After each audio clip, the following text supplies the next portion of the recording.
কমলা হ্যারিসের মুখোমুখি হয়ে যেন থই পেলেন না ডোনাল্ড ট্রাম্প। প্রথম প্রেসিডেন্ট বিতর্কে বিভিন্ন ইস্যুতে কমলার সাঁড়াশি আক্রমণে ট্রাম্পকে অনেক সময় দেখা গেছে রক্ষণাত্মক অবস্থানে, তবে একে অন্যকে ছাড় দিয়েছেন কমে, যে জন্য এই বিতর্ককে বলা হচ্ছে ফায়ারি ডিবেট। যুক্তরাষ্ট্রের পেনসিলভানিয়া অঙ্গরাজ্যের ফিলাডেলফিয়ায় মঙ্গলবার স্থানীয় সময় রাত ৯টায় বিতর্ক শুরু হয়। দুজনের প্রথম বিতর্কে কমলা এবং ট্রাম্প একে অন্যকে দুর্বল ও মিথ্যুক বলে অভিযুক্ত করেছেন।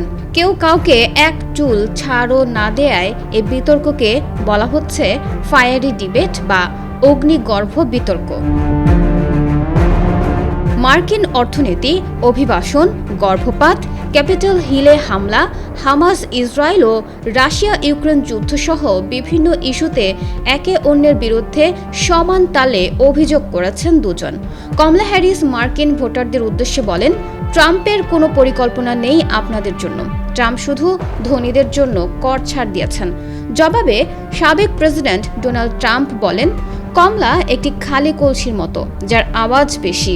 তার দেশের অর্থনীতি নিয়ে কোনো পরিকল্পনাই নেই। বিতর্কের শেষ পর্যায়ে এসে ট্রাম্প বলেন, বাইডেন ও কমলা হলেন যুক্তরাষ্ট্রের ইতিহাসে সবচেয়ে বাজে প্রেসিডেন্ট ও ভাইস প্রেসিডেন্ট। এর আগে কমলা বলেন, ট্রাম্প খুব সহজেই বিশ্বের সবচেয়ে খারাপ নেতাদের দিয়ে প্রভাবিত হন।